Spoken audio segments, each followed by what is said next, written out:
dalam agama kita masing-masing tentunya tidak dibenarkan. Marilah mulai tanamkan sikap jujur dalam segala bidang. Korupsi bisa saja terjadi karena adanya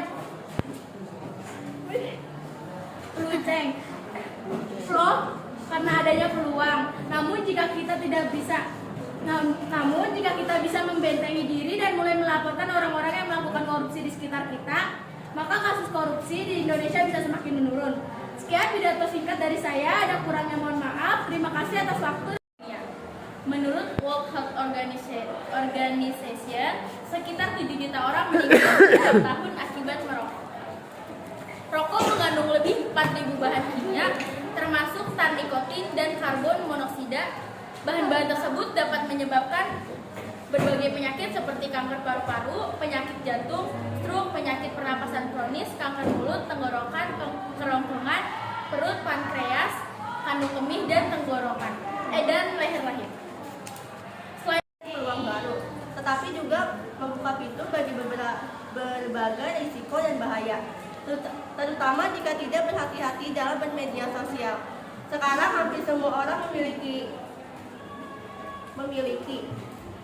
akun media sosial. Namun sangat penting bagi kita untuk memahami bahwa setiap tindakan yang kita lakukan di dunia memiliki dampak nyata dalam kehidupan nyata. Saking banyak informasi yang kita bagikan sampai lupa dengan privasi. Saat kita berbagi informasi pribadi di media sosial, kita mungkin tidak menyadari bahwa seseorang dapat mengakses data pribadi atau informasi kita. Data yang tidak dijaga lalu diakses dengan hal yang tidak diinginkan. Selain itu, pelaku dan komentar yang dilakukan di media sosial, entah itu positif atau negatif, akan merusak mental dan reputasi kita. Akan berdampak pada peluang karir, pendidikan, atau hubungan sosial. Selain itu, media sosial merupakan sarang berita palsu atau hoax. Informasi mudah berpartisipasi, berinteraksi, berbagi, dan menciptakan dunia tanpa dibatasi oleh ruang dan waktu. Bapak Guru yang saya hormati, saya ingin membahas tentang cyberbullying, intimidasi, penindasan, serta pelecehan dalam dunia maya ataupun media sosial. Cyberbullying adalah segala bentuk kekerasan yang dialami anak-anak atau remaja yang dilakukan teman seusia mereka di dunia maya. Semua ini terjadi di hadapan kita dan walaupun begitu, kita tetap saja bersikap lempar batu sembunyi tangan.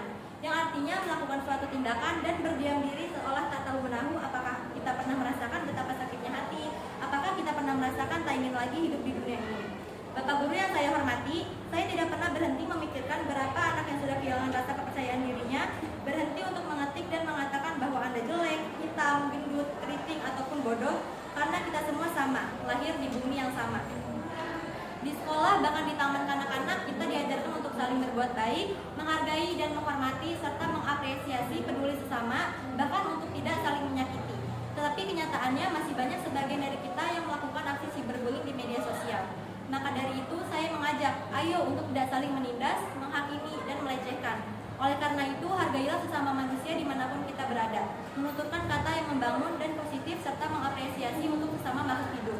Demikian yang ingin saya sampaikan. Apabila ada tutur kata yang kurang berkenan di hati, saya mengucapkan maaf, dan untuk perhatiannya saya ucapkan terima kasih.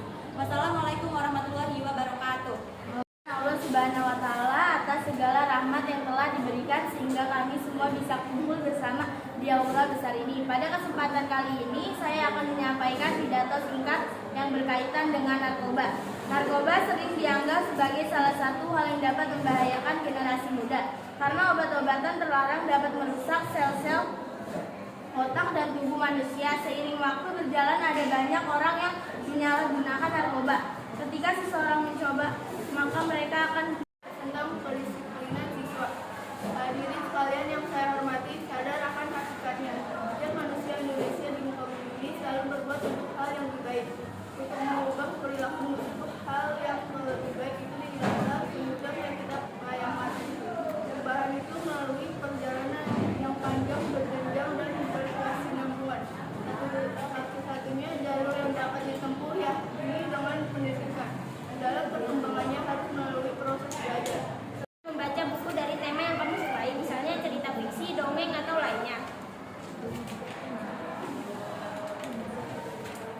Tujuannya adalah untuk membangun kebiasaan minat membaca di Indonesia. Kesimpulannya yaitu membaca buku adalah kegiatan yang tidak asing bagi seluruh orang. Melalui membaca buku, seseorang mampu melihat dunia lebih luas, mengenali perspektif dan pengalaman orang lain hingga berpetualang dengan imajinasi. Sebuah kegiatan yang biasa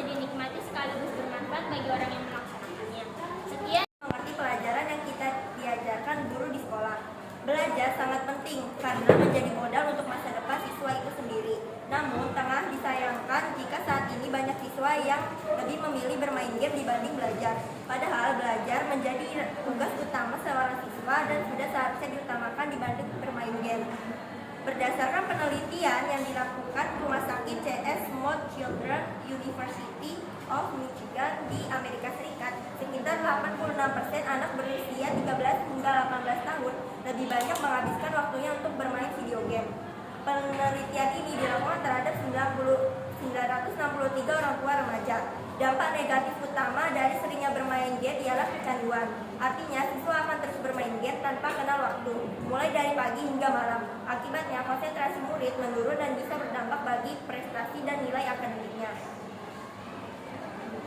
Oleh karena itu, sangat penting untuk diingatkan kembali jika tugas utama Sehat walafiat sehingga saya bisa berada di sini. Pada kesempatan kali ini, saya akan menyampaikan pidato tentang menjaga kebersihan. Seperti yang kita semua tahu, lingkungan sekolah dapat menjadi cerminan budaya dari sekolah itu sendiri. Sebagai keluarga di sekolah ini, kita harus menjaga kebersihan lingkungan di setiap sudutnya. Sebagai contoh, setiap kelas harus memiliki jadwal piket yang harus dipenuhi oleh murid di kelas.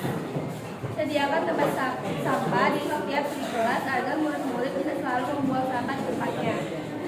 Hanya dalam melakukan berbagai tindakan kecil seperti ini, kebersihan lingkungan sekolah dapat lebih terjaga dengan baik.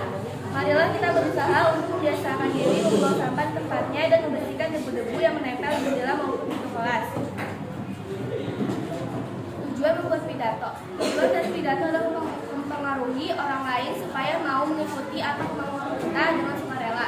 Memberikan suatu pemahaman atau sebuah informasi kepada orang lain, membuat orang lain merasa semangat dan